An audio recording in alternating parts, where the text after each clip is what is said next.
Here's just a quick snapshot of what I think it'll look like. I set up these groups, um, and the kids every day they'll start by setting their filters in their emails. They all have a Fessenden Gmail account.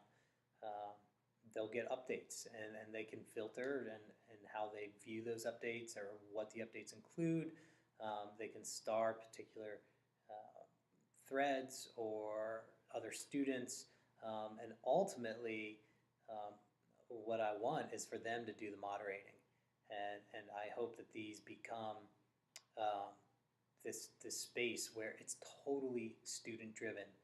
And I've had this conversation already, but if somebody were to ask me, well, what is this going to look like in January? Uh, my answer, and it kind of excites me, is I have no idea. Um, I really, this is going to be about the process for the students and learning along the way. So I really don't know what it's going to look like. I have an idea of what I think I might want it to look like, but I don't know. But this is where we'll start. This is sort of the nuts and bolts of where they'll go to every night. Um, so, as far as a transformative experience goes, I think it is. When I think of the model, uh, the SAMR model, it's certainly not a substitution or augmentation. Um, I think it really is redefining this entire concept of literacy for us. Uh, you know, I'm an English teacher and I inherited a reading program, but as an English teacher, to me, I think of myself as a communications teacher, and how we communicate with each other, how we interact with each other. And that happens in so many different ways, that I guess if I'm going to take on this, the antiquated project that we had before, um, I can make it my own.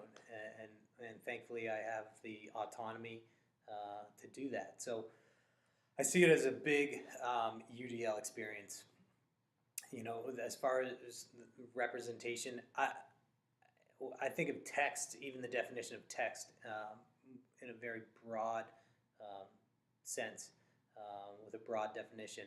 Um, it's the act, right, of taking information and sort of disseminating it, constructing new meanings out of it, applying it to different contexts. And it doesn't have to be a book. All right, it can be audio, it can be video, it can be a piece of artwork, it can be a sculpture, um, it can be all those things. So I think I want to allow all of those different mediums to be sort of the starting point for my kids when they do this sort of exploration on a nightly basis. Um, Multiple means of expression, while, and this is really important, still reinforcing and teaching our traditional writing curriculum. We're a traditional place. There's a lot of progressive thinking going on, especially with some of maybe the teachers that don't have tenure here yet. But so a lot of progressive thinking, but we know our demographic, and there is that sense of we want things to, the parent body wants things to happen the way that they happened in generations past. So I can't abandon our writing curriculum, nor would I really want to. So what I think will happen is, as they're posting on message boards, whatever the writing skill being taught, say it's subjects and predicates, I'll in the message boards themselves, I'll say, all right, guys, I'm going to be reading message boards, spot reading, to look at your subjects and predicates and make sure you have complete sentences.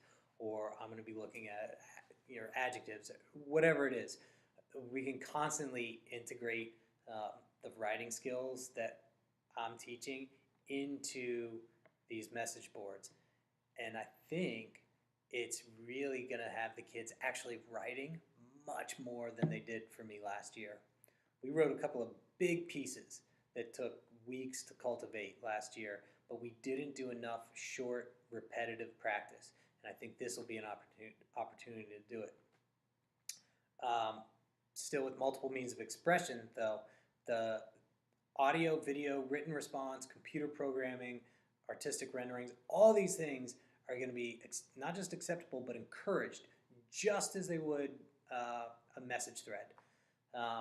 Now, I'd say the vast majority of the responses will be typed, but I do not want to limit it to that. I want kids to have the option. If they want to do an audio post, they can.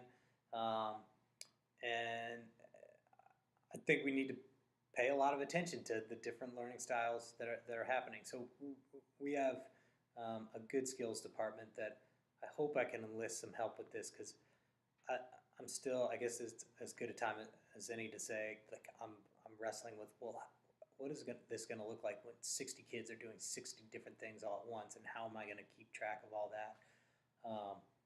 I don't know yet, but it'll come around. So anyway, moving on, the third bullet under UDL, multiple means of engagement. I think just by targeting all these different literacies, and then second half of the year really opening it up to have more student choice.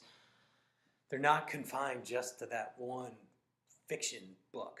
And, well, what am I going to read next? I guess the next book in the series. It's really going to open up the door for them to choose. And that investment, you know, with the student agency that I think will happen out of this, I think will really just sort of be self-evident right away. It's also a very student-centered experience. Regardless of the literacy that's being targeted, the curation, the filtering, the online, and the communication skills, those are constantly being reinforced to the point where they are in charge. Like I said, by mid-fall, I hope the reins are really handed over, that I'm not the architect of this forum, of these Google groups. I could very easily see, you know, just knowing the kids that I taught last year, there was a handful, 4 or 5 kids that were infinitely more knowledgeable about all things computer related than I am. You know, kids that would spend recess reading Python coding, while other kids were playing kickball or whatever. So I would love to sort of target some kids and say, look, I want you to moderate this forum for the next couple of weeks. I think that there would be some kids that jump on that. And ultimately, this signature experience, right? The independent study project. I know there are a lot of folks around here that are willing to sort of be, you know, an advisor or an additional support, or just to collaborate between departments, between divisions. We have a great iLab and some great people in there that would love to see the iLab start to come into classrooms more.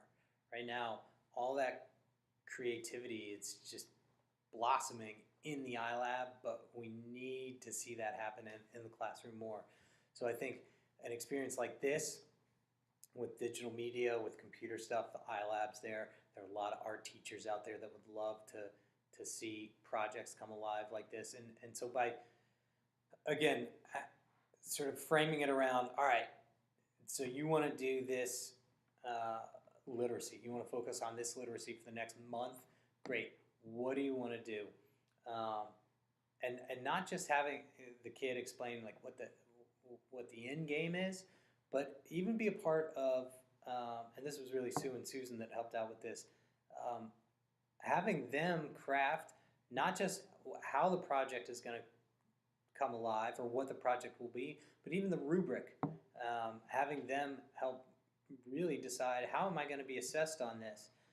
So that was a real big piece that I was missing for a while, is you know, how they're going to produce the work, and not just mandating that they write a paper or they do a video, but really helping them establish